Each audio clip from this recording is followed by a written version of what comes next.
everybody. Welcome to Maddie and Jodi and everyone watching to the full moon edition of the Heart to Heart Sacred Circle. This is our third time doing it, second time recording. Yeah, right. Yeah. So we're on a bit of a cycle, connecting a few days before the full moon and sharing what's in our hearts. There's no script, there's no agenda, except this time. This was Jodi's idea, which I absolutely loved, to bring her singing bowl and play it for us as a way to center into this energy that we're going to share. And then Maddie's like, ooh, I want to bring something. How about I draw a card or whatever? So I brought something too, and that's a surprise. But I had an idea in the shower this morning about, like, this is basically an energetic gift exchange. And I love that so much. Like, no money required, just bring your heart and share it with us, like, oh, so good. So if you're cool with that, dude, we could do this like at the beginning of these full moon heart to hearts as a way to just like open it up and just kind of pour some love out there. So that's just a thought to kick us off. But Jodi, do you want to like play your singing bowl and kind of take us through something? Whatever you have in mind. I'm totally open. I don't have anything in mind. I was just gonna let it ride. Cool. I love it. Oh, so I have this throat chakra. So each singing bowl has its own tone that aligns with each chakra. So I've got the heart chakra one, and I have this because it was a gift from Josh. And I just never felt like I needed to get another one. So it's got like the symbol of the heart chakra inside too. That's perfect for us right now, throat chakra. Beautiful. I thought so too. Yeah. So yeah, so you just kind of tap it.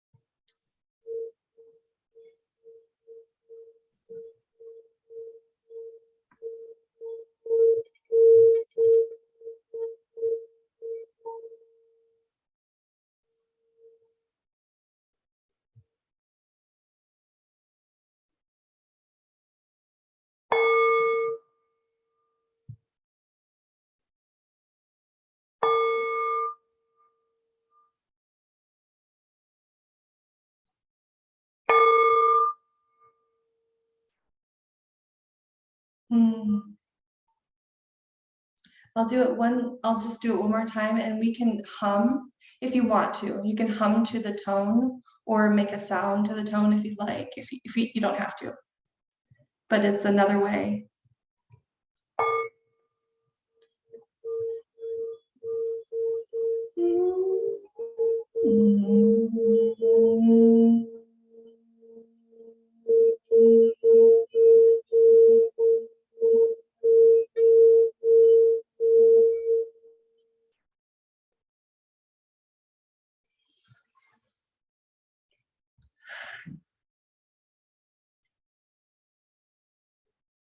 How does it feel?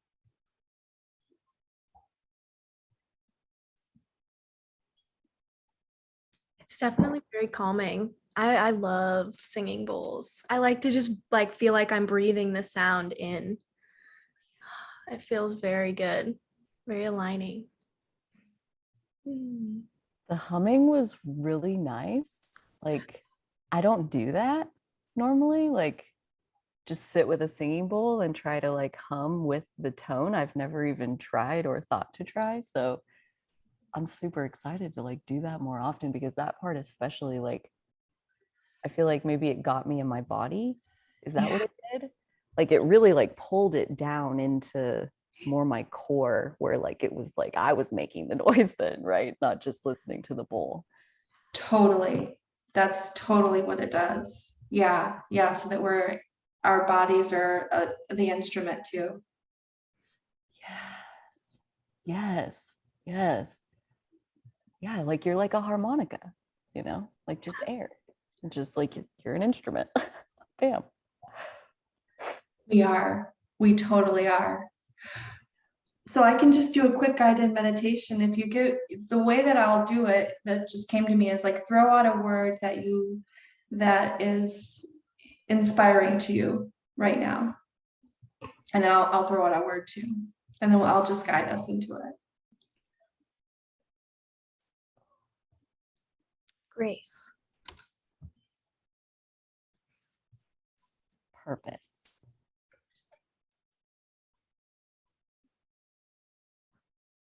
Mine's inspiration. Okay. So you can just feel your body in alignment already with the singing bowl and with each other. And our hearts are here together, just in the excitement of what we're going to create together. And you can feel your soul, your higher self, whatever, come down to the top of your head. Right here. Woo. Touch it. And then go to the center of your body, not the front, not the back, but the center, all the way down. Feel your throat area. Just feel it. That's all.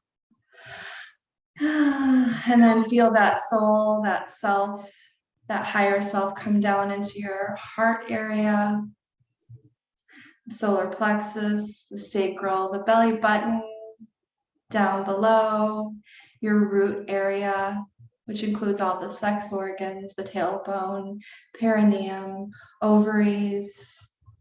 Just feel your higher self fill that area.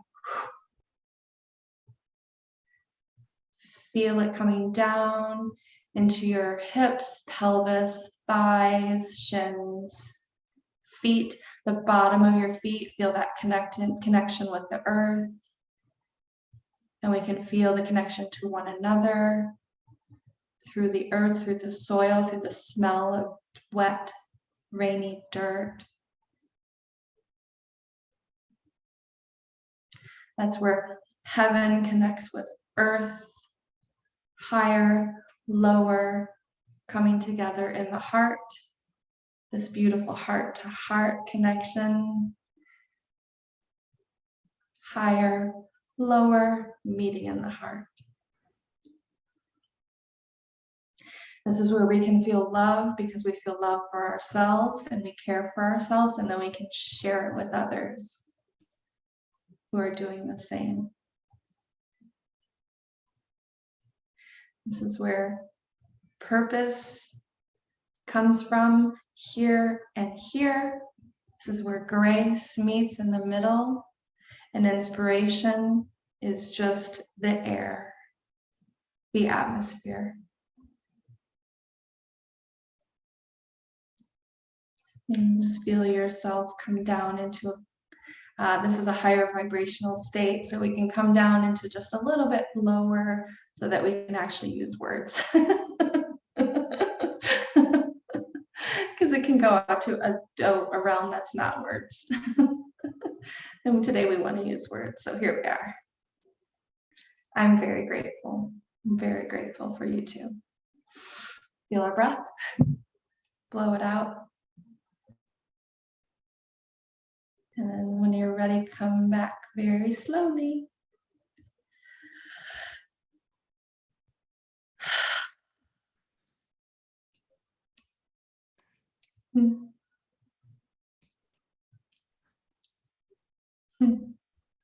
That was nice. Thank you, Jodi.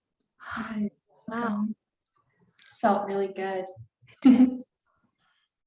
For on the other side as well. Yes. Yeah.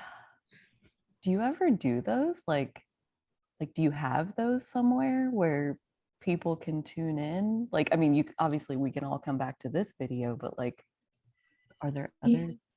Not yet. I might. It's usually I do it in sessions with clients, but it's usually in response to a situation. So if I just did it randomly, it wouldn't feel good to my inner being yet. I would need to know who I'm speaking to, because it just, you know what I mean? I just like know it's coming, and then it's two specific beings. That makes sense. So yeah. I mean, it's very good. That's why. glad to offer it. Thank you. Yeah, thank you. Beautiful. Wow, very aligning. I keep saying that, but that's how it feels. Like I feel the beam of light, like the centering. It feels good. Just to stay. I mean, like I said, I've been looking forward to this, and I love having things to look forward to. So having this kind of on a cycle of, it's coming, and like how many times, I don't know if you guys look forward to stuff, but like how many times this month, like I projected such peaceful, loving energy into this place, knowing that we would come together here, knowing how amazing it's been when we've done it in the past. And it's like this place and time is like a little mental oasis that I visit in between. And it's moments like that just, I mean, I watched the whole recording from last time, and it was again another trip down that energetic path that just feels good. So you come back because it feels good. Oh, I feel like that's when you found something. Like when you want to listen to it again because wow, that really tickled something that felt nice. I heard the word tickle the other day in a context like that, and now I can't stop saying it. So yeah. What, like tickle inside? Tickle something that maybe you didn't even know that was there. Like when I first found Abraham Hicks, she touched something that I did not know was there inside of me in terms of resonance. And like, yes, just an instant, like you receive it, like it's in there, like you're being reminded, not like you're knowing it for the first time. You're coming back to a place that truly your soul does know, but maybe your conscious mind is tapping into it for the first time. Got it. Like a strumming of a string that was there, like ding, ding, ding, ding. Remember? Right? Yes, I do. I do remember. Oh, yeah. This is like that for me. Feels good. Saying this is, I've said it from the beginning. It feels very special in many regards. Yeah, it just, I mean, it's special, Yeah. So what do you have for us, Maddie? I did. So I pulled a few cards, but there's one in particular that really stands out to me, I guess. But I had shown you, so I usually use my little Sovereign Oracle deck, this little guy here. But and I did pull a couple of those, but I showed you the card that I pulled, Grace. That was from my little angel cards. So no description, just the word and this little image that I don't know if you can really see what the angel is doing here. I'm not totally sure what's going on, but I think that grace that's a beautiful energy for us to come together on today, and something that does remind me of our last conversation of like just giving each other grace, about like we had a long conversation last time about ways that we've triggered each other, which is like kind of amazing to be able to have that conversation. And just like allowing each other, giving each other grace, like, and ourselves, of course, but especially in the space of friendship, I just really feel us coming together on that energy of like, this is a safe place and we're safe people for each other because we give each other that grace and we can count on that. And from my Sovereign Oracle deck, I have not pulled this card before, but it felt good for the Capricorn Full Moon, which I do want to talk about a little more, like this Capricorn energy. What is this? But I pulled Sovereignty.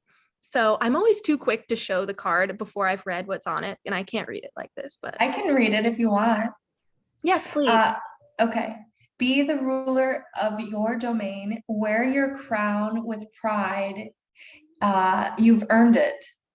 Stand in your power and inherent deservedness.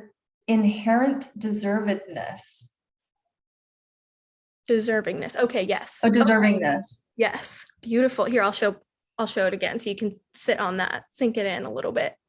But so I'm trying not to like shake. How dare you be human and shake? I know. It's always when you're trying to be still that you just can't. Nope. We got breath.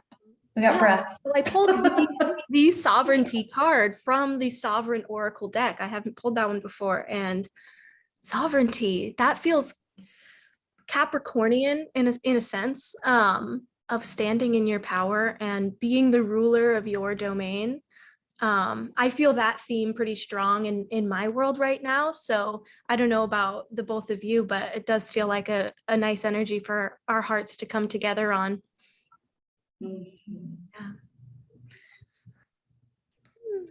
Yes. And then I have my crystals over here. This is my favorite crystal that I have. My one big one that I have, my Lemurian quartz crystal. And I just kind of set some intentions with this before we sat down today, and just sort of set the intention that whichever words, subjects, energies that serve the highest good of all involved in this conversation, whoever might listen down the road, included, that's what will come forward for us, whatever is in the best interest of all involved. And this crystal is definitely a good one for amplifying, and I think it's a good one for bringing us together when we're physically distant. So yeah, just want to amplify that love and those good intentions for all involved, including us, but not just us. That's all I got, but I have these sitting next to me, so I'll be soaking in that energy during this time. Oh, that's amazing. I'm like almost so excited I can't even control it. And when you said physical distance, I was like, what? What does she mean? Oh, wait, no, we're very far apart. But like, it doesn't feel like that at all. Like energetically, y'all are right here. Like we're here all together. I don't know. Yeah. Like it would be amazing to like literally share physical space with you, no doubt about it. But like, I don't feel limited by this necessarily, feels amazing. Oh, that was really good. So you've never drawn the sovereignty card? I have not. That's Oh. not one I've seen before in that deck. And it's like what the deck is based on. So interesting. So that's a strong energy. Yeah. I definitely agree that it's very Capricorn full moon vibes for sure. Yeah. I'm excited to get back to that too. I'm sure it'll come up. It feels like a big one for Really the does. collective in general. Technically the Capricorn full moon is happening like right next to Pluto, which is very like collective trauma, transformation, healing. And Pluto's in retrograde. It's the US Pluto return stuff. And this Capricorn full moon is like right there. So That's a it's lot. big one. So I'm sure we'll cover a little bit more of that. Whoopsie daisy. So what I brought, I have gifts that I've been given, 3 actually that I want to share that I have here with me.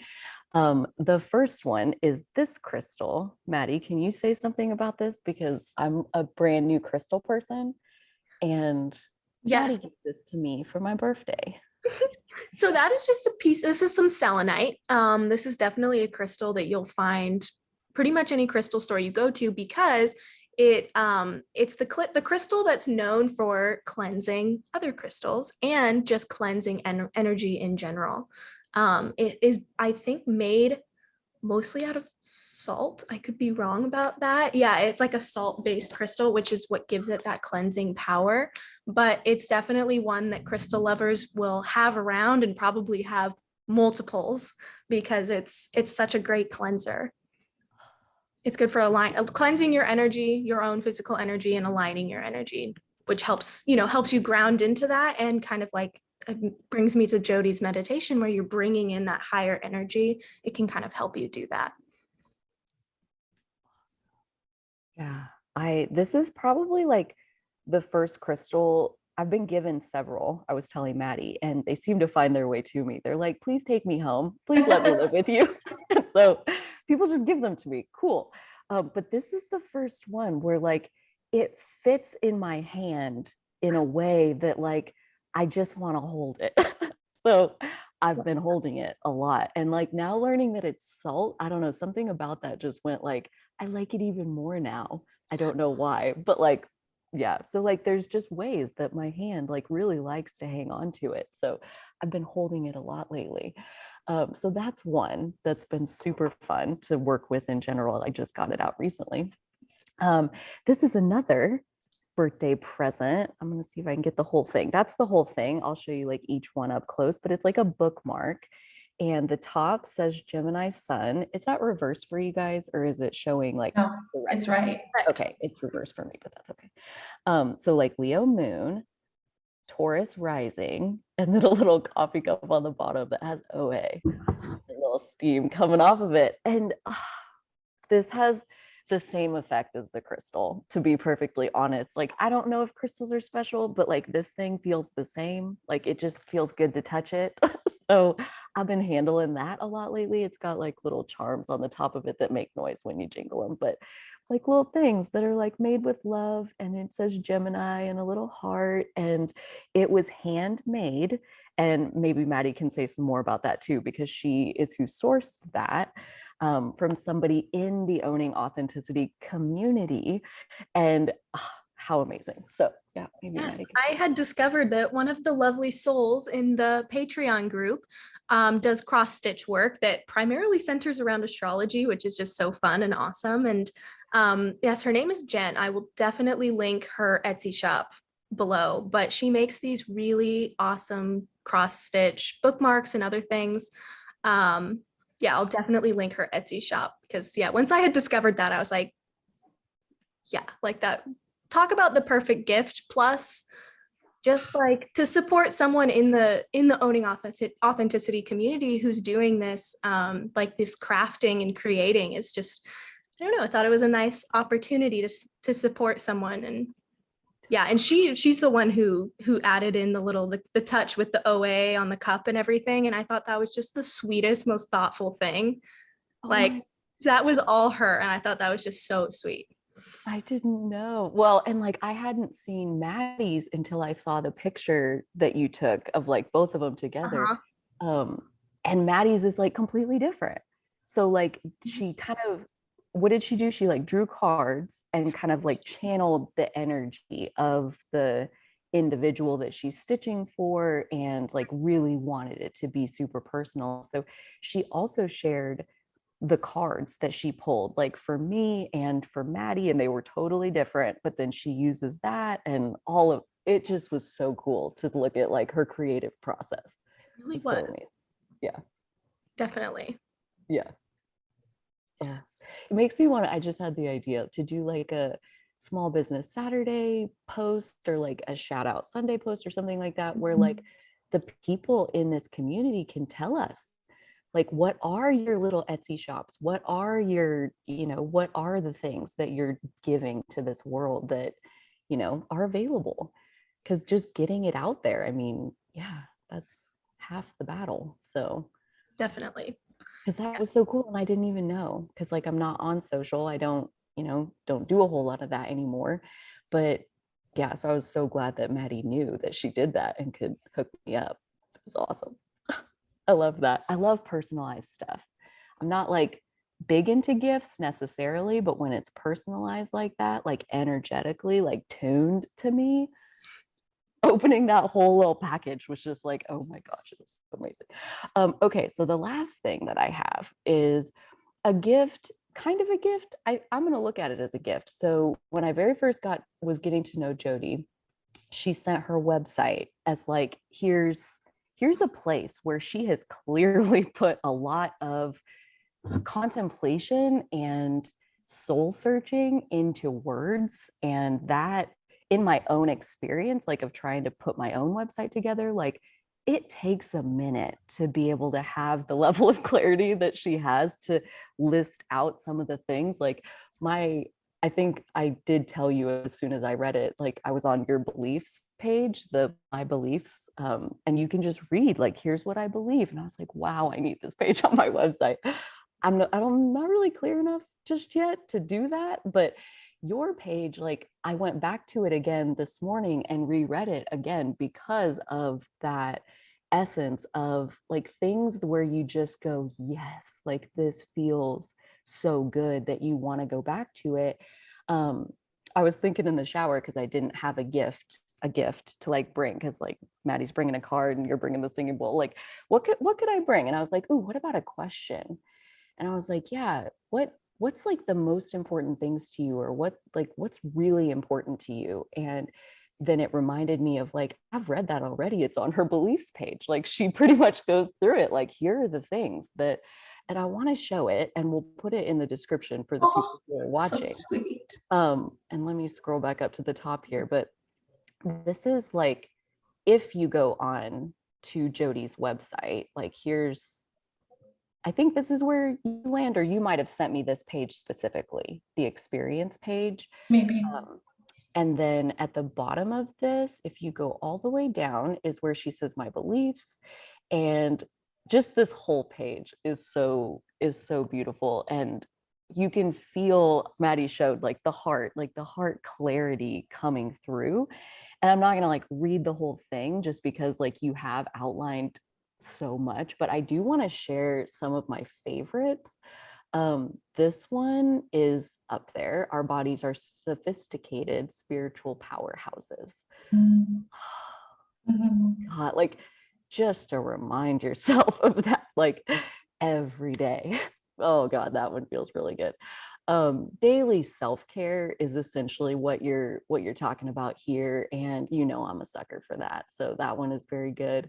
And then this one is another one. The gratitude in the midst of pain eases the burden of it and allows the fertile soil for miracles to grow. Like a gardener, this requires courage and patience. There is so much wisdom wrapped up in these like couple of handfuls of words. Like, again, the clarity that it takes to boil it down like that is so beautiful. And this is the one that I instantly went back to you and I was like, wow, being human is a privilege. Like, I've never thought of it like that. And instantly my soul was like, hell yes, it is. Like, it is absolutely one of the best miracles you can manifest in the entire universe, the multiverse. Like, this is one of the best rides there is getting to be human.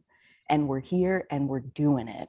And like, wow, again, it just feels really good to remind yourself of these things. And you have it so clearly outlined. So I encourage everyone to go read that page, check it out. She's got a lot of like heart wisdom over there, very clearly spelled out and easy to digest. So yeah, wanted to share that website. I don't think we really introduced you last time. We just were like so into the conversation, which is great. But yeah, I wanted to point out your website. And if you want to say anything about like the work you do, and actually, maybe there's one more that I actually intended to end with. It's this one. Due to a recent strong physical and mystical experience, I've been reminded that the light of the Sacred Heart is the vessel through which all areas of life must be moved. Like, that one is like stretching my depth of, yeah. So that one I was like, whoa, like I want to swim down that well. And I wanted to hear you maybe say more about it if there's anything you feel like sharing along those lines, or just about your work in general. As long as you want, please tell us more. Oh man, I did not expect that. That was so kind. It's an energetic gift exchange. It's So, okay to cry. I'm gonna cry. I know. Wow, Carly, that was so sweet.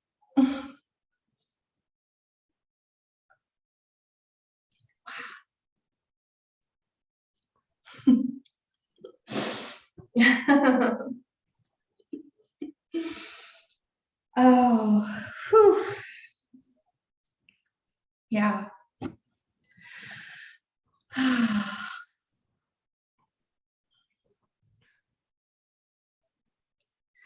So the reason that the words on my website are so clear is because I ask Source for help in describing it, because this isn't like a a resume or CV, you know. It's not that. In this work, I don't feel that way. And the collection of experiences I've followed through my heart calling me has been experience first, and then trying to figure out, what does this mean? Like, I didn't ever, this world that we're sitting in right now, this metaphysical, mystical stuff was never in this lifetime an experience for me. So when it happened, I was just like, what is this? So it's been me following a trail the whole time, you know, because during the day I'm a software analyst. It's different. It's all mind. I mean, I am now utilizing this, what I've learned through heart work there. It's hard because the majority of people I work with are in mind and not necessarily in heart. But I made a decision several years ago, I don't know how long now, but that I wanted to integrate all parts of myself into love. Like, I didn't want to have compartmentalization.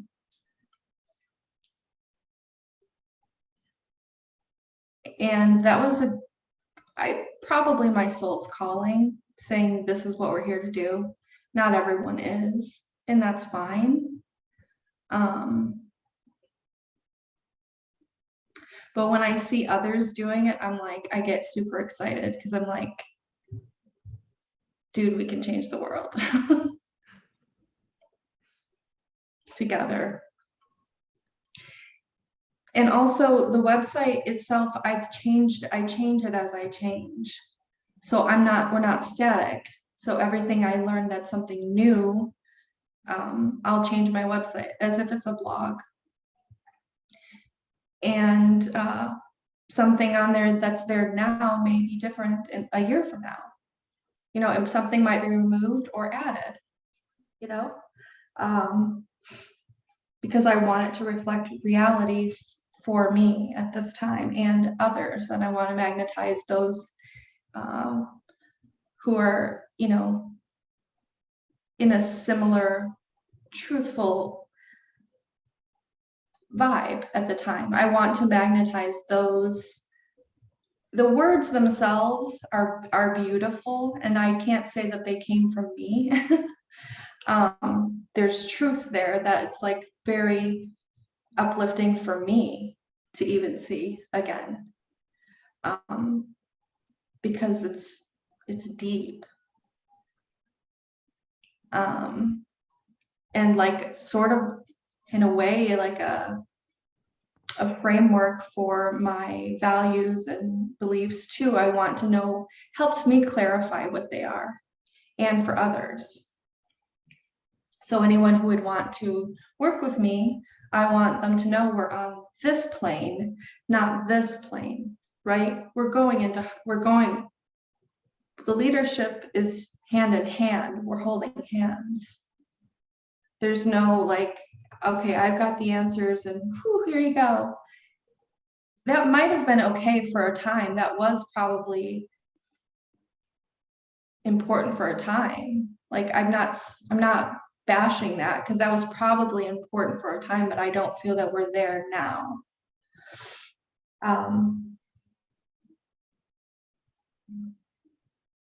So I don't need to like, I don't have a desire to like sell myself. I'm very like picky about who I work with in all situations. And yes, I do have that luxury, having a full-time job, which I've chosen to stay in for a variety of reasons. So I do have that luxury, and it feels good to have that luxury just for me. For now. I mean, it may change, but it's so important. Like, it's just, I feel it's a very important type of work, type of sharing, listening, sharing, you know? So it's that, it's grace. It's grace. And if I've like gone to like reflect on my life, how many mistakes I've made, and how like I'm like, oh my God, like people who knew me 20 years ago would be like, who are you? That kind of stuff happens. And you're like, yeah, it's grace. It's grace and love. It's grace and love. And then also sovereignty and being able to step into understanding the impact that I can have on another soul. Even just one. And including myself. And I do believe that even if we're privately praying or dancing or painting or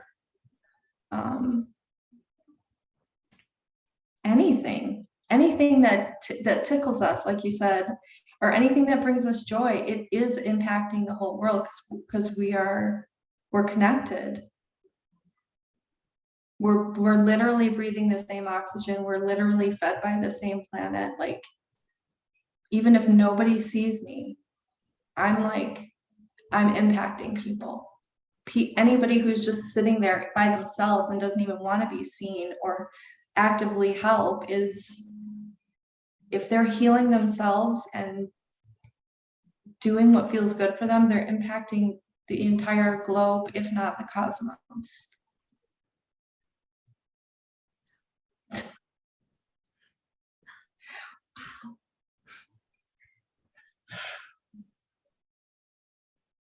Thank you.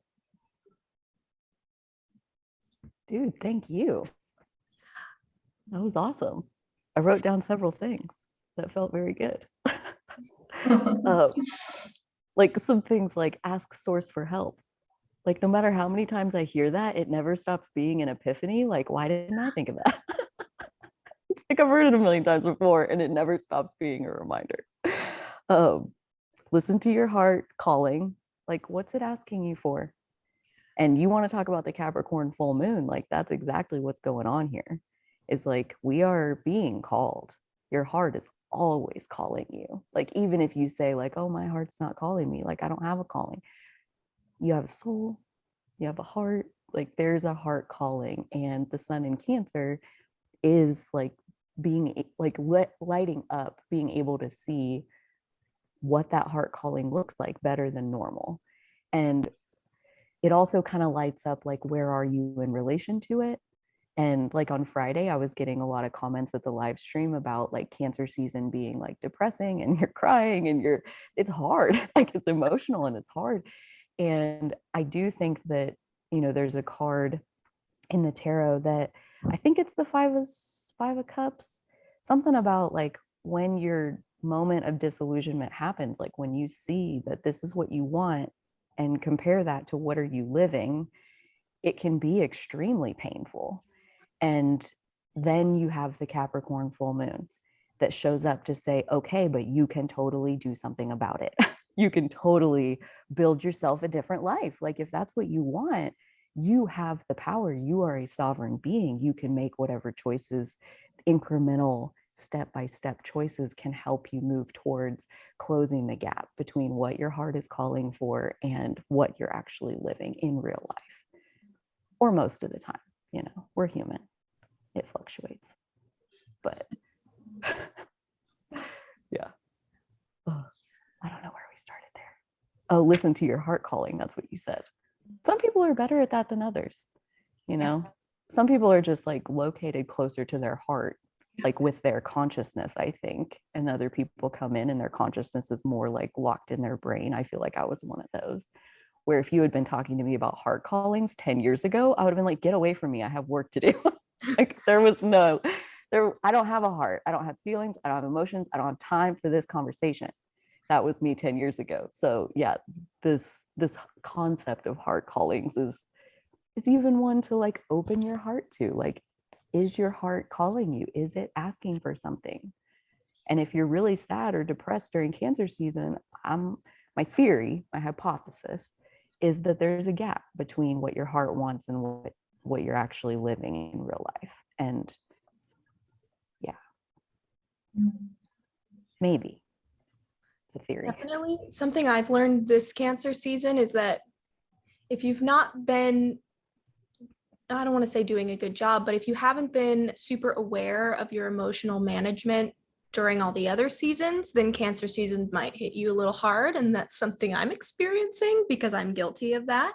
And it's something I'm learning about myself and totally working on. But I admit, like, Cancer season can feel more difficult when, like, for me personally, I wasn't really doing that work of being present with my emotions and really tuning in and listening. Wasn't really doing that on a regular basis. So I think that definitely mitigates the effects of, because Cancer season puts you right straight in your feels. So if you're not used to spending time there, it might feel a little bit rough, and that's like, I'm not calling anyone out but myself, because that's what I'm experiencing this time around. So it's a wake-up call for sure, for me anyway. Well, and I would say, like, even on my side of, I feel like I'm in my emotions all day, every day for the most part. And I'm tired. I'm sleepy. I need to be by myself and I want to mostly be asleep. Like, that's been the last like 3 weeks. And so I don't think it matters like how good or how often or whatever you're dealing with your emotions. Like, when the sun is in Cancer, like, it's asking us to nurture ourselves. Like, that's ultimately what I think the focus shifts. Like, the sun is the leader of the meeting or whatever. And so the leader of the meeting went into Cancer. Now the leader of the meeting is saying, like, what do you need? How can we nurture you? How can we, like, fill up your gas tank? How can we charge your battery? And I just needed some sleep. I've been sleeping a lot. Because, like, I do get excited and inspired, and it does end up cutting into my sleep, mostly because I'll wake up at like 3 a.m. like, gotta do whatever it is or whatever. But yeah, I mean, there has been no energy to do, so I've been like a lot less creative, a lot outwardly. Inwardly, there's a ton going on, and that's where, like, next is Leo season. You take that show on the road, like, that's the moment when, yes, you step back out and you rejoin. But I think it's natural for Cancer season to be very inwardly focused and quiet and restful, no matter if you're using it to feel your feels or even just sleep extra than you're used to. And grace with all of that. That word like fits at the end of like every point we're gonna make today, probably. Grace. Yourself. I don't know why I was thinking about this, but I was thinking about how the three of us are in the northern hemisphere, where we have Cancer season is in July and we're right in the middle of summer. But if you're in the southern hemisphere, then it's winter right now, and that's kind of a different vibe of right now. We're at like peak sunshine, like masculine energy, and in the bottom half of the world, there's like more of the feminine, pared down, dying away energy, which feels maybe a little more conducive to Cancer energy, I guess. So I just wonder, I don't know if there's anybody watching that's in the southern hemisphere who experiences Cancer season in the winter. I just wonder if it's different, or just how it feels, if the energy feels different because you're in a different time of the year, a different part of the yearly cycle of, our seasons. So I just wonder if the energy feels different, because that would also make Capricorn season in the summer, which feels, like the masculine energies really match up with that. So I just wonder what the experience is like. I'm not saying it's better or worse. I just wonder if it's different. Well, we have friends in the, gosh, where do they call in from? Like Australia or New Zealand or somewhere where they're, yeah, tell us, please. What's it like Cancer season in the summer or in the winter? Yeah, I think about our southern hemisphere friends too, just in general, like, what's it like? What's it like? For them, it's probably just like, well, what's it like for you guys? Unless they're visiting here, Yeah. They're like, it's just like it is. Yeah, right. The way it is. But it is curious. It is curious because it's the weather impacts, like, the weather does impact how we experience whatever it does, and geographical location, that's very interesting. I do think, though, and this is just coming to me, is like Cancer season, all that rain and everything, like, or sorry, all the tears and the emotions and the doing the part of that stuff. Like, I mean, I live in Kansas where the weather's crazy, but we have so many thunderstorms like this time of year and tornado watches and like that kind of stuff going on, which to me feels very Cancerian. Like, look out, there's a tornado that's gonna like bust through here any moment. And that almost every single time, nobody's mad about any of it because the crops need rain. That like you can't do what you do in the summer without all of this rain and all of this like storming and weather and everything else. So like it's necessary for what's happening at that time. So I don't know if that helps or not, especially if you are having a harder time. Like, I do feel like the emotional processing that happens during Cancer, it does nourish the whole rest of the year, you know, like it's kind of a small price to pay for what you get out of it, or what you can get out of it. If you can realize that this is processing, like you're not just sitting in it, as much as it can feel like that a lot of times, like feels like the emotion is just there, but I promise it is moving. It is like leaving, you know, especially if you're crying, like you're transmuting it. It's not going to be carried with you anymore when you get to Leo season. And that's, I'm so excited for the sun getting to Leo because Mercury goes there the same day. And oh my gosh, like the whole world is just gonna be like, ah, it's gonna be great. So much fun. But yeah, like the storms. They Yeah, that's serve. interesting. Yeah. Very interesting. Yeah, because you don't, it completely depends on where you're at. We definitely get rain in the summer sometimes, and every year is different. So I wonder if there's kind of more emotional or astrological currents that go along with that sometimes, or just general climate change. That too. So, That's been happening around here for sure. oh, Yeah. yeah. The other day, or maybe it was, what's today? What is today? Saturday? Sunday, the 10th. Sunday? Where am I? What's my name? Where am I? Who are you guys? Wait, I know you. Yeah, the other day, I think it was, maybe it was Friday. There was a big thunderstorm and it was just pouring down. I'm just like, oh, it's so nice. I like to open the back door and just like smell it. It just smells, so good. And then I was just enjoying it. And then I was comforting one of our cats who's scared of it. The others are like, get really hyper and like, they're like, yeah, party. And then she's like, meh, you know, like crawling. And so I'm comforting her. And then all of a sudden, I had been having such a normal day. You know, I'm like journaling, taking care of myself. Like I'm just going into that flow, like allowing myself to slow down. And then I just felt this heavy, deep, like overwhelming to the gut sense of loneliness. Like, whew, it just came in out of nowhere. And I'm like, oh my God, you know, so I'm just like sitting there with this loneliness in my gut, like, where did you come from? Like out of the blue. I don't know. It was just so strange. And here it is thundering, storming, and I'm just like lonely. And it's just like, you know, what's this? And it did end up coming into me sharing that I was feeling lonely with somebody that I'm close to. And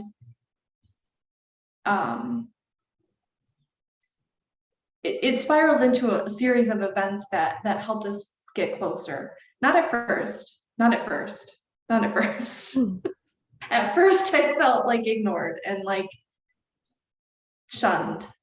And then the next day it got us closer because I was able to say, hey, I was feeling this and I didn't feel like you could meet me and what's going on with you, you know, that kind of thing. It ended up in a series of good events, positive, closer, enhancing events. But I don't know, maybe I was supposed to feel it. Maybe it wasn't mine. Maybe it wasn't. I don't know. You know, has that ever happened to you guys? Where you just have a feeling out of the blue, like you're going some way and then all of a sudden, boom. Yeah. I'm sure I have, but what's more in my brain is just a couple days ago, I was back in Brene Brown's book where she defines like 87 different emotions. And I was listening to her talk about loneliness. And she described it as the glue that creates human connection.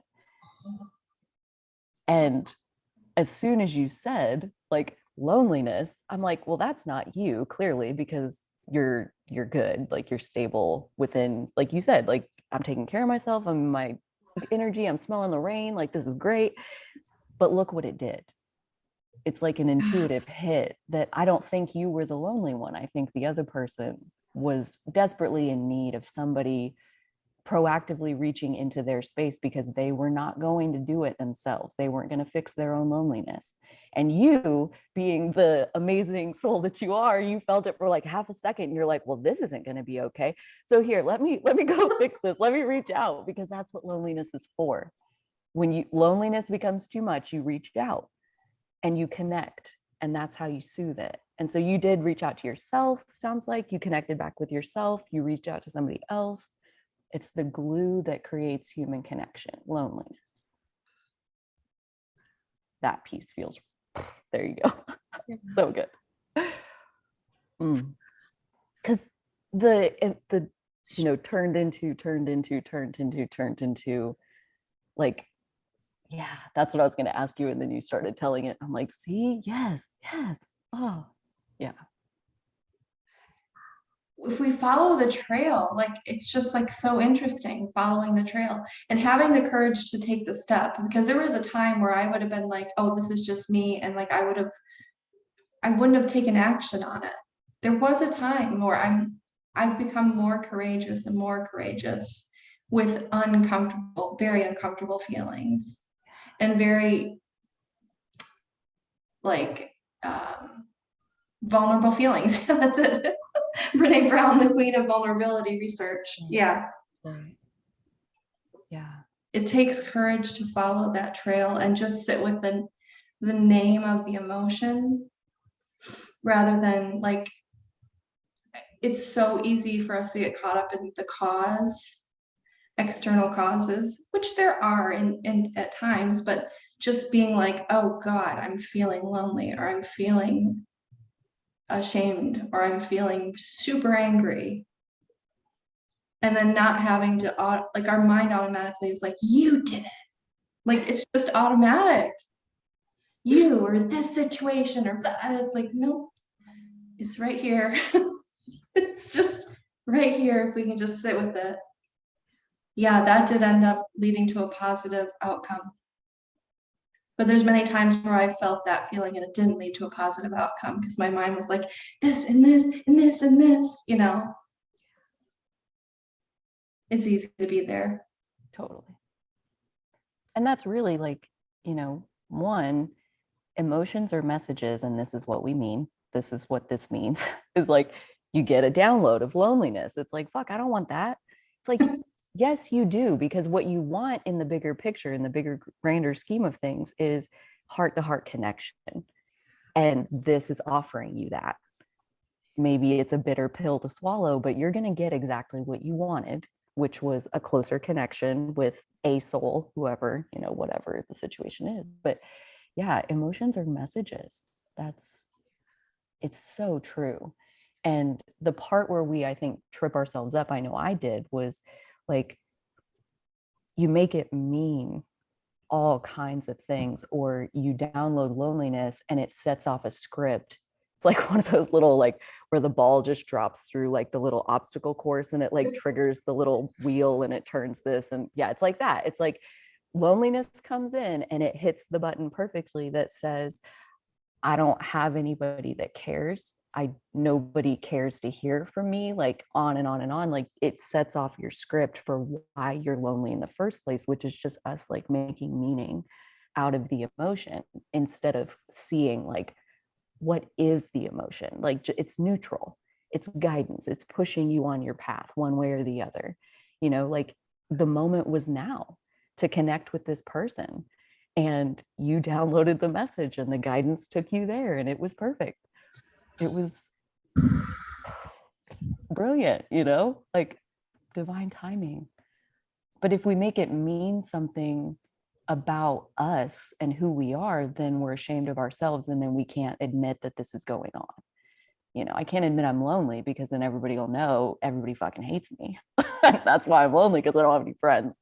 So you feel like you're admitting to more than what's really happening, when it's like, I'm lonely. I think I do need to make some new friends. I need to, or reach out to my existing friends, or I need to put myself out there a little bit more. Like, that's why I started my meetup group way back when, was loneliness. And that's how I met Maddie over a year later, I think. Maybe not quite a year. My therapist recommended that I go on Meetup to like seek connection, because that's what I was struggling with, was that I felt lonely and I felt alone and like I didn't connect with people. And that's why I went on Meetup, was looking for people who I did connect with. And I found Carly's group, and the rest is history. So that's kind of why. So awesome. Loneliness, man. It's awesome. See, join the party. Find some friends. Join the party. We're at the hour mark, just FYI. Oh my gosh. How'd that happen? We could go for, like, I'm sure the next day. Yeah. Yeah. Easily. Like, if we ever went on a little retreat or something, like, we would have to have just like airtight boundaries, because yeah, you would just sit there and talk to each other for 48 hours. We'd be like, I'm so tired. Yeah. I'm a zombie, but I could keep going. I know. That's like so What body? fun. Oh, you don't want to stop and take care of your body. It's so annoying, but it's not. It's not. Can't be. It's a good problem to have. Making peace with it. Yeah. It's a journey. Make peace with the fact that you got to be physical if you want to be physical. You know, that's really the whole, it's just a conundrum. It's a thing. Yeah. Got to be physical. What? That's a ripoff, you know? Because then you got to take care of the body, and that takes so much energy all by itself. Have you guys ever heard of spoon theory? It's just about like chronic illness, right? Yes. Okay. Yes. So spoon theory, and I think that's all it is. There might be other spoon theories out there in the world, but yes, that is the one I'm referring to. The idea is very simple. It's like, imagine when you wake up in the morning, the amount of energy that you have is represented by a certain number of spoons. Some people wake up in the morning and they got like 25 spoons. Some people wake up in the morning, they got 200 spoons. Some people got 4. So every time you do certain activity, let's say taking a shower costs 6 spoons. So if you wake up and you only have 20 spoons all day, maybe you don't need a shower. Maybe you can just skip it, because that's a really big deal. Walking to the mailbox, that's a spoon. Like getting in your car, going to the grocery store, picking out your groceries, walking around doing your shopping, coming back, unloading them, blah, blah, blah. That's 12 spoons. So like, again, if you wake up and you only have a few, you got to think about, like, that's 4 spoons. Do I really want to take a shower? Do I really want to, put socks on today? Because that's a half a spoon all by itself. It's like having to get down there and work with it. Like, so my friend was in a chronic illness state, and she came across this and was using it to explain it to me about what it's like. And I'm like, wow, like it clicked something for me, because I don't identify with like having chronic illness or anything, but I definitely think I wake up with less spoons than most people. And that this is very representative of what I've had to do with like energy management in general, is think about how many spoons, how long does it take to get more spoons? It's like a whole night of rest just to get 20 more spoons. Like, I better be freaking careful and deliberate about where and how and who I'm spending these spoons on, including myself. Like, it just is a whole different way of looking at our energy. A lot like a bank account. If you're living paycheck to paycheck and you got to pay your bills, like, you're going to have to make sacrifices on things and not spend energy on certain things, so you have it for rent. It's like, well, I know tomorrow I want to go to lunch with my friends, so today I better keep about 10 of my spoons, so tomorrow I have 30. Hopefully, maybe I'll have like 25 by the time I get there. Like, you're trying to manage your energy and like actively think about it like that. And you really don't do that naturally unless you're kind of limited on your energy. Then you might be more inclined. But I think any of us honestly can think like this and start to be a little choosy about, yeah, where are you spending your spoons? And do you just throw them out the window willy-nilly and giving them away? Or are you choosing to like, this is important. This is good for me. This is good for the collective. This is important. And I would imagine most people just don't keep a spoon budget normally. Like they just go, go, go, go, go, go, go. And Dolly is one of the most energetic people I know, and she ran out of spoons yesterday. And that's what got me thinking about it yesterday. And like I thought later I should tell her about spoon theory. She would never need to know that, except she had spent energy throughout the day and like, left herself with what she thought was enough for the rest of the day. And then a tidal wave of unexpected shit comes down on her. And it's like suddenly the energy that she had left looked like not near enough. And she was real like out of it. But like she's out of spoons. She doesn't have the energy, the resources to do what's being asked of her in this moment.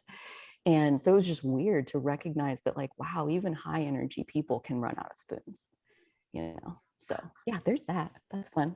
I don't think I've ever talked about spoon theory on the channel. What a beautiful way, again, bringing grace back into the conversation is to quantify it like that helps you to realize, like for Dolly, I mean, with that context, like she's able to probably be more able to give herself grace. She's like, oh, well, I ran out of spoons. It's nothing personal, it's not about me, anything like that. It's like, like it's okay. It's okay. There's, we have different amounts of spoons. Yeah. I like that theory and that reference.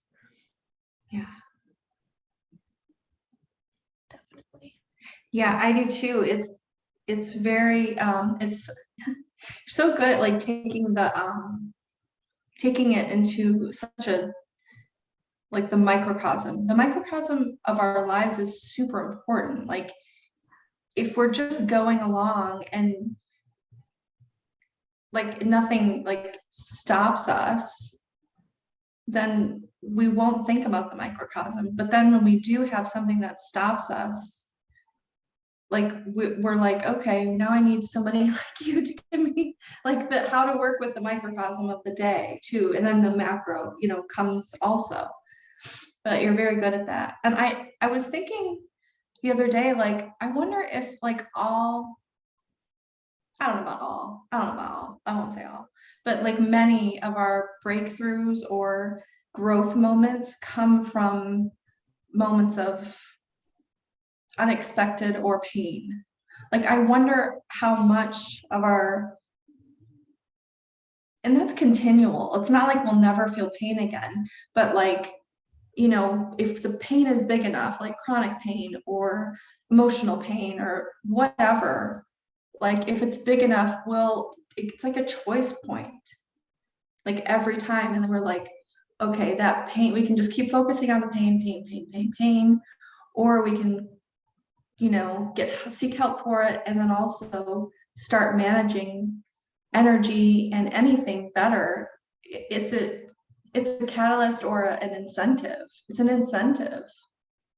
Like, I don't know how many times I've changed when I'm feeling great.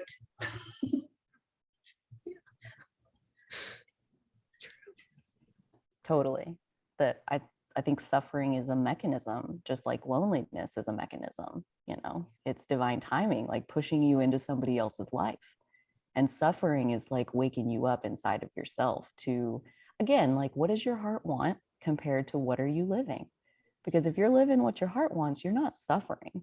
Like, that's not what's going on. So there's something missing. And then we suffer. And like how you said, like, we put up with the pain. And I think when it hurts bad enough, you will seek treatment of some sort for whatever the thing is. And I think we can, kind of going back to our conversation last time about crossing our own boundaries, like we can see sides of ourselves being pulled out of us that let us know we've reached territory where change is necessary.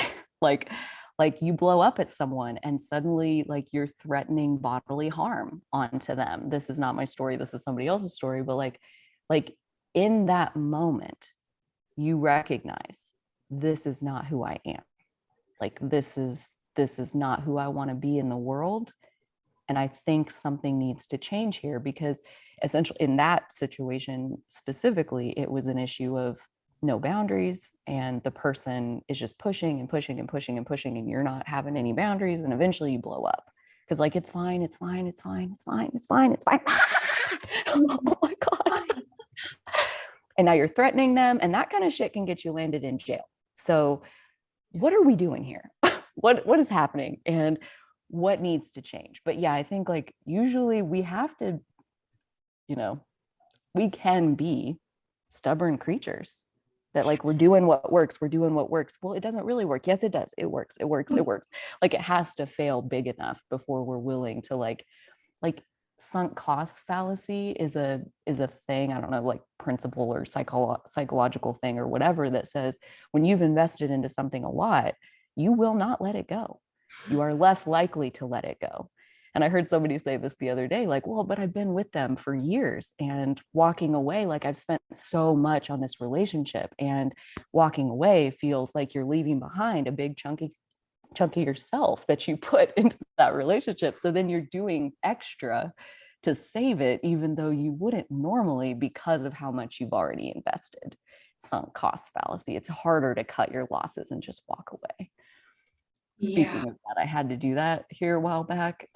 Massage Envy is like a massage chain that I got signed up to, monthly subscription or whatever, back in Dallas years ago. And they've been charging me for a monthly credit, and I haven't been going for like 4 years. It was like into the thousands of dollars that I had like sitting there in credits for massages.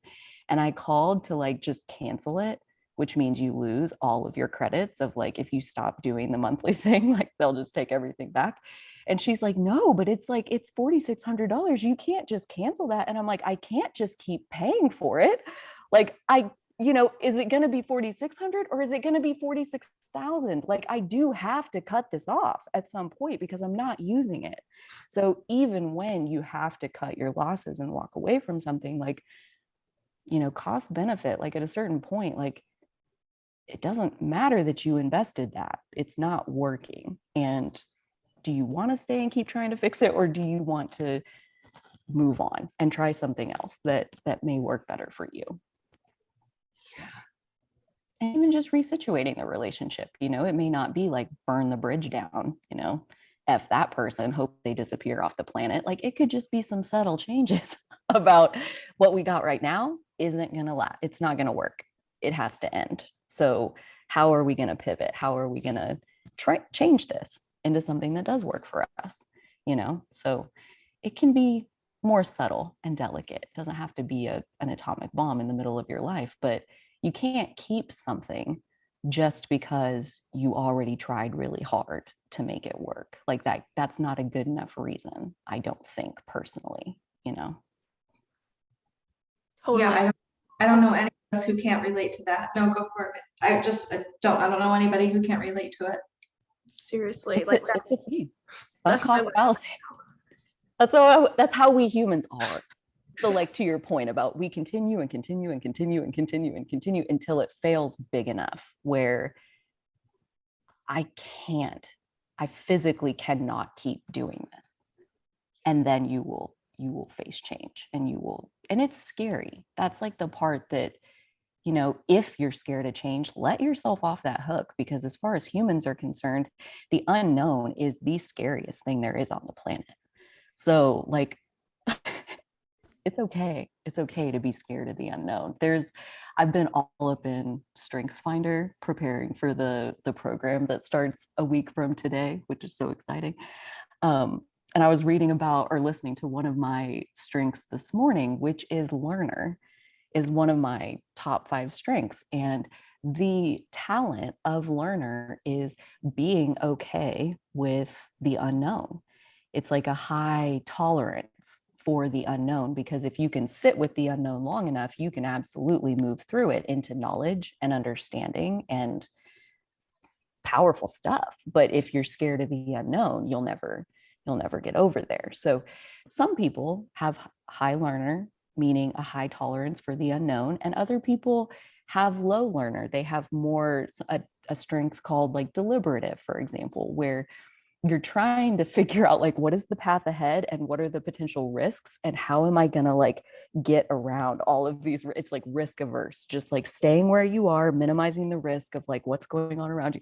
That's probably not a super fair deliberative description, but to contrast it with learner, it's a very low tolerance for unknown. It's like almost no tolerance for the unknown. You're trying to figure it out so you can plan for it, mitigate the risk, all of that. Learners like high tolerance of I actually like get excited when there's something that I don't know about and I get to like dive into it, and that's energizing and it doesn't take energy, it gives me energy. So it's just like different for everybody, you know, how is your energy wired? What comes naturally to you? And don't beat yourself up too bad if the way you're wired has a low tolerance for the unknown. Chances are you're good at spotting risk and helping to be safe and navigate, you know, contingencies and those kinds of things, like, or whatever else you're good at, you know, everybody's good at something. So I don't know why I was telling that, but learner, high tolerance for the unknown. Most people don't like change. That's where it came from. Yeah. It's natural. It's normal to not like change.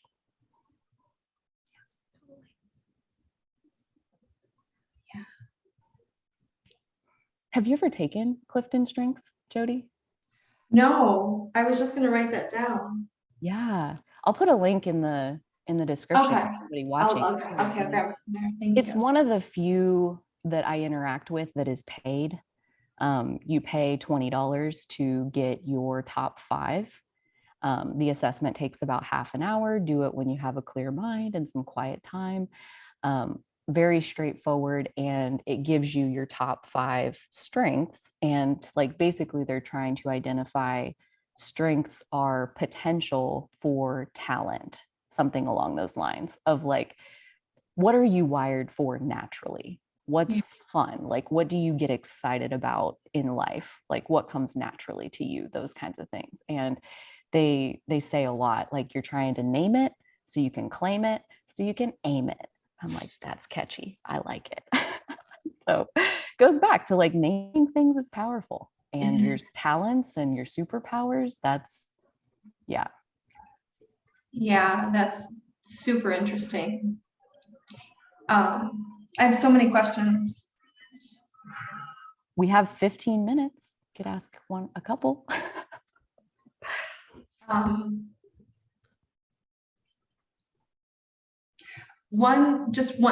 This is a thought. I wonder if someone who's a learner is good with somebody who's deliberate, as a balance, you know, because we're always seeking balance in life. Totally. So like one isn't better than the other, but maybe 2 learners would have more exploring. Like it just depends on. Well, and they go through like the blind spots of each strength. So like, how could my learner strength, for example, get in my own way? And one of the pieces is that it's like so classic Gemini. It's like you get scattered out trying to learn all the things and you like never bring it all back together and like actually like move it forward. So with that way, deliberative would absolutely be deliberative is also in what they call the executing category, where learner is in strategic thinking. So learner's like inside your brain, where deliberative is like out in the world, like how can I move everything around to get it done with the lowest risk? So to have them work together, they would be stretching each other most likely. But they do that too, where they talk about like pairing each of the strengths and like how would it add to these other ones, how might they fit together really well like that. Like that's part of how they try to talk about it and like separate the 34 different themes that they've identified. Yeah, seeing how they work together is really important, because even somebody else who had learner in their top 5, if they have like 4 completely different other top 5 strengths than what I have, their learner would be pointed in a very different way. You know, like if you were a learner with all other like relationship building themes, you would be learning about every person you ever meet, like all around you. You'd be pointing it at people, versus I have very like dominant strategic thinking. So like I'll point it at astrology and self-development and all the things that are fun to learn about. So, and I have a podcast called I Learned. I was like, that's just too freaking perfect. right? Like it just like comes out of my pores. I can't even help it. And that's your purpose, in my opinion, is like what comes out of you naturally. That's your purpose. I agree with this. Our purpose is the strength that we have, and then as we go along, we'll end up meeting other people who will help fill in the gaps on the areas that we're not strong in. I feel good about that. I know that a lot of people have the idea that like actualizing to themselves, their highest thing is to be able to fill in all the gaps in one lifetime. And I don't necessarily believe that. I believe that we're here to do it socially. The gaps come in with other people who are, yes, we can find strengths and like develop things that we're like needing development in, but yeah, it does feel like a social, like I would, if I'm not strong in something, I would want to be with somebody who in any project or situation that has those gifts, and like be like, yeah, you have those gifts, I don't, let's rock this. I've met people who are like, oh, you'd be so proud that I organized everything, like they felt bad that they weren't an organized person or something like that. I'm like, I don't see you that way. That's like not how that's not my thing. I'm not like going around going, you need to be organized. You're not, I don't know. I just think that's interesting. If I had to guess, they were probably telling you that because they perceive you to be very organized. They did, but then they also perceived that I was thinking that they should be. Right. And they were comparing themselves to you. Bless their heart. I know. It's like, you have the best, like, there's so many things I like admire in you. Like, I'm not thinking about my organization. Well, and that's what's so amazing about like Maddie's a perfect example where literally the bulk of her strengths are her top 5 are in relationship building, and I have 0 in that category. And then she has one of my top 5, which is one of those strategic thinking themes. So I'm like, that's so perfect because she and I have very different roles here at Owning Authenticity. And we come together and we have marathon conversations and then we go back apart and we each do our thing and then we come back together and like, it's like this. And it just keeps, it's so perfect. I don't need to be all the things, right? Like you just hire talented people and empower them and let them do what they're good at, let them shine. It doesn't take away from your shine, right? Like you don't have to be all the things. And that's one of the pieces that is so awesome about like just strengths philosophy in general, is that's what they're aiming for, is to see like, how can you recognize that different people on the team are bringing different things? So you don't have static expectations that are cookie cutter, one size fits all. That doesn't work. And each person is unique. And this is like kind of, I mean, definitely if you're used to astrology, this is a very basic way of trying to get a feel for somebody's natural energy. It's a very similar concept of trying to see how they're naturally wired. So yeah, I've been having fun with it. Obviously learning about learner was like a fun house where the mirrors are like pointed at each other and it was like forever, That's awesome. Yeah. You two and the metaphors, man, they're so good. So good at them. I'm just like so cool. It's a visual. Drive it home so well. Right? Yeah, exactly. Yeah, I was gonna ask what Maddie's, if she's taken it and what they were. I'll let you know what mine are when I take it. That's so cool. That's neat.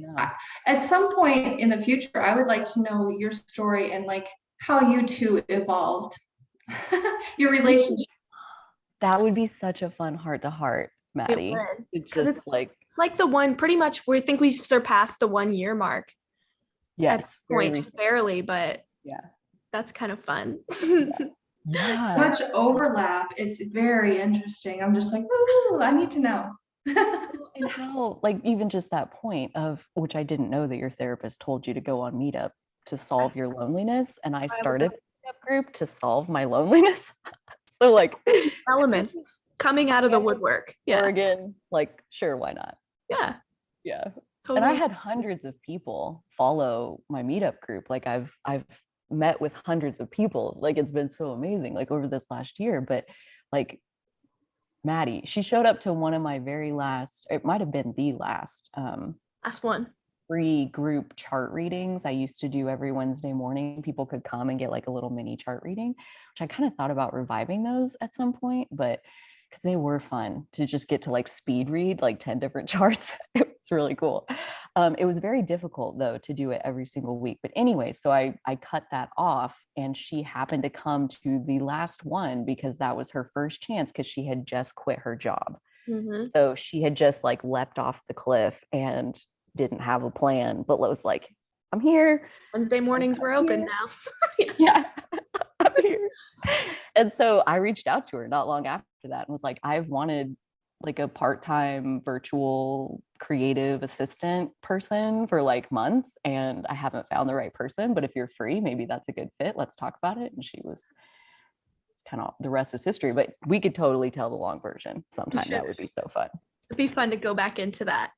Well, and like each of us tell our own sides, you know, because yeah, it's very mutually beneficial, like in our each of our development, I feel like. So yeah. Definitely. Yeah, not to mention like not too long after we started working together, I went and did my first like past life regression and end up getting regressed into this life where I'm a farmer in Kansas. I'm like, okay, so I just met the only person I've ever known from Kansas. And now I'm like discovering I have this connection to this like really loving heart energy that I have like from that lifetime in that place. And so like Carly coming, you know, into my life, like kind of carries that energy too, you know, like it has that same feel of like your energy. And then like that Kansas energy that I got from the life that I lived there, that I just loved. Yeah. I come from a line of, in this lifetime, a lot of farmers Interesting. on both sides. Yeah. So I feel that I felt that too, even through just before meeting you. I felt like the farmer, there's a very beautiful, that farmer energy that I'm pulling in from both sides of my family right now. It's just, it's like literally salt of the earth people. Mm-hmm. It's so attuned. It's so understanding of community, understanding the development of community mindedness. I mean, the individual thing comes because it's like man against element. You know, it truly is. I mean, or with elements, right? Mm-hmm. Yeah, I felt it too. And I have it in this lifetime. Farmers, lots. And I love that part of my family. Love it. It's like kind of an old-fashioned energy in its simpleness. It's like just the cycle of the planet and just sunrise to sunset. And it's like a population of people who still live very close to the earth itself, where most of us live in a land of technology and concrete and commutes and all kinds of things, which are wonderful. But yeah, like these people, they still go out and work their land, and they go feed their animals, and they like, you know, there's like a, yeah, like just a heart-centeredness, like the planet itself, you know, like they just kind of still have that vibe, like they're close to it. Yeah. Mm-hmm. That was the sense that I like, the connection, you know, just being connected. And that was the general overall message and sense that I got from that reading, that I think was the point, was like to remind me of that feeling of walking out onto my field every morning right before the sunset, and like just how like it was very visceral, and I can still bring it back into my body just thinking about it, of how good it felt to just feel like, I can't even explain it, but it's just such this simplicity, but like this extreme amount of gratitude and appreciation for just the earth and the sky, pretty much, like just the land that I'm on. And it feels to me like, I don't know if this is a me thing or if this is real, so you'll have to tell me, but I associate farming with Virgo, like there's a lot of, with Virgo, I know Virgo is associated with animals specifically and like caring for animals. One time at my college orientation, somebody told me I looked like I wanted to be a vet, like a veterinarian. I was like, I don't really know what that means, but it sounds nice, so thank you. Like caring for animals, and that involves a lot of strict daily routines, a lot of details. It's very Virgo. Plus like farming, I just think of Virgo as being associated with like wholeness, existing in one being, sort of like the original. I think Jodi mentioned this once, like the original word, like virgin, meant like a woman. It basically referred to a woman who was allowed to own property back in like medieval times, because she was basically considered like masculine and feminine, like wholly in one. But I think of like the reference to like the seed, how like the potential of what is to become exists, it's all encoded and blueprinted in the tiny seed that hasn't become anything yet. So it's kind of wholeness existing in the very essence of the thing. And to me, it just like farming is so high frequency Virgo energy. And I know the three of us are like bringing Virgo to the table. So it feels very fitting for all of us, I think. I think too, it fits with, and this is maybe even earth energy in general, but Virgo for sure, but like the incremental steps, the understanding that like there is a physical time delay between the nurturing that you do and the ongoing nurturing for years sometimes before there's ever a harvest or a sale or whatever. Like there's a huge investment of energy before there's ever a paycheck.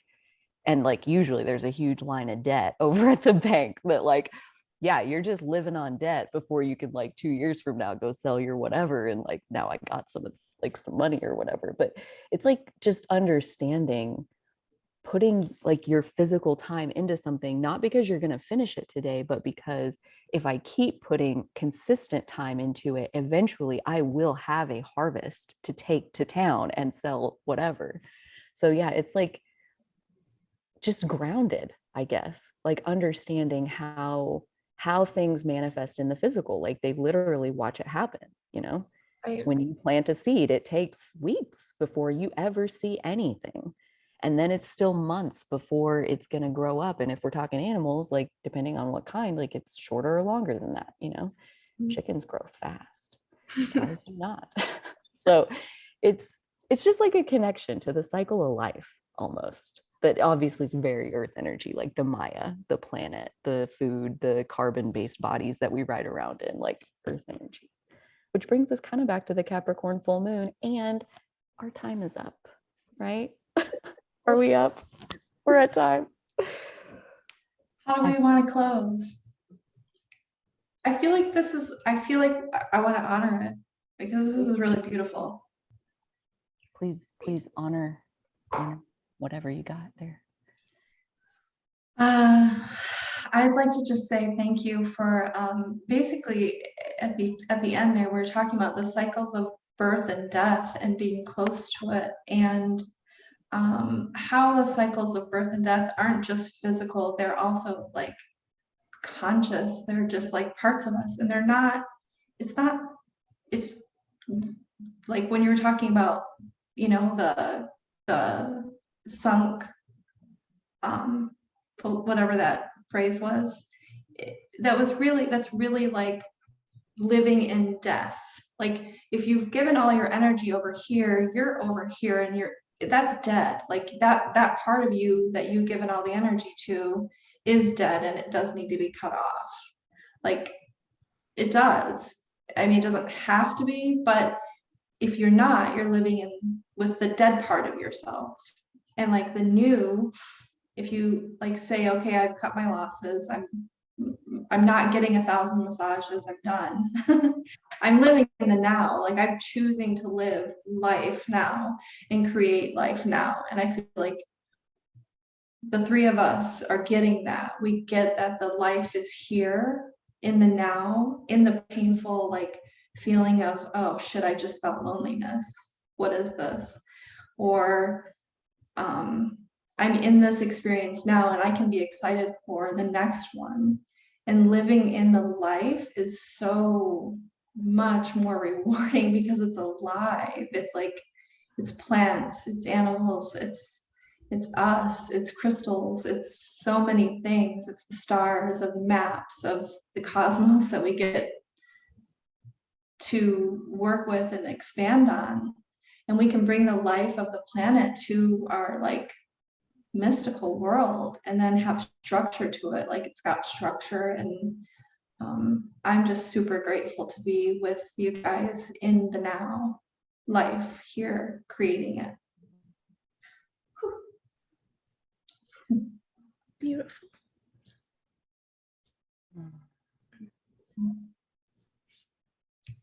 Just letting that sink in.